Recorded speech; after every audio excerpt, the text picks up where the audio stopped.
Greetings and welcome again to Rain Country, the weekly television journal of the people, of places, and the activities that make up life in Rain Country. I'm Scott Foster. The wireless radio was first demonstrated in 1894. Since that time, despite the increased popularity of other forms of entertainment, radio still continues to hold its appeal.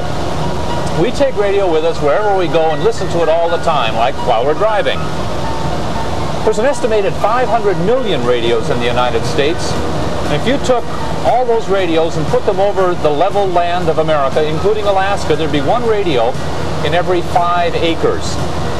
Now, what comes out of those radios depends on the broadcasting station. In Juneau, one of the longest-running voices belongs to the Morning Man on KINY.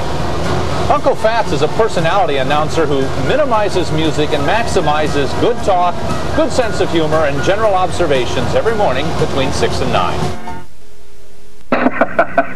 Isn't that a marvelous piece of info? A circus that tours the country is called a traveling circus. That's right out of somebody's second grade paper this morning. 10 minutes after 7, 10 past 7.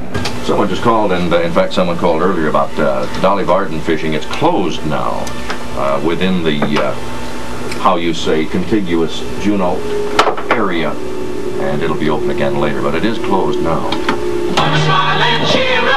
Good morning, KINY. Yes.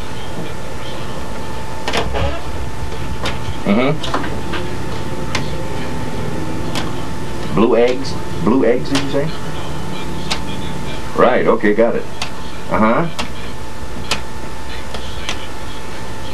Fill them up with glass and jelly beans? Well, you know, most of the silliness is just whatever pops in my head, and a lot of it just comes from people that call. Most of the really creative stuff I just get from somebody who picks up the phone and calls me.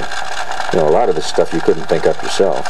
Oh, I get people that are just, what was that movie about the guy who is, I've had it right up to here and I'm going to throw open a window and shout at everybody? I get people like that, and then I have had severely upset people who are threatening dire consequences to themselves a couple of times. What do you do in a case like that? Just sit there and talk to them, just kind of let everything else ride and try to talk to them a little bit. And I have had threats, and I have had people that are obviously totally off, you know, they're on another planet. You also get to talk to some awfully nice people. And it's generally a lot of fun, and that's why I said it's the next best thing to stealing. All you do is sit there and enjoy yourself and wake up in the morning and drink coffee, the same thing I'd be doing if I was sitting home, only I get paid for it. So when you were young, did you think you'd be a disc jockey when you grew up? No. No, I thought I'd be somebody, you know, famous and talented and capable and making big money, looked up to by society. And instead I ended up as a disc jockey. So how'd this happen? By just sheer economic forces. When you're starving to death, you'll do almost anything to make a buck. And I was too dumb to steal. And the next best thing to stealing is being in the radio business. Well, how did you develop your style? I didn't try to develop anything. It's just a little morning silliness, you know. People are getting up. Generally, they don't want anything heavy piled on their heads, because I think most people are, like the rest of us, struggling along, fighting off the government or fighting off something, trying to earn a living. So all I do is sit there and drink coffee and play a few records and try to come up with something interesting for people to either talk about or think about. Uncle Fatz, known to some as Warren Wiley, was born in a small town in southern Minnesota. He came to Juneau in 1958 and has had a variety of careers, selling shoes and life insurance, being in the bank business and working for newspapers, pinch hitting for wire services, as well as his jobs in TV and radio.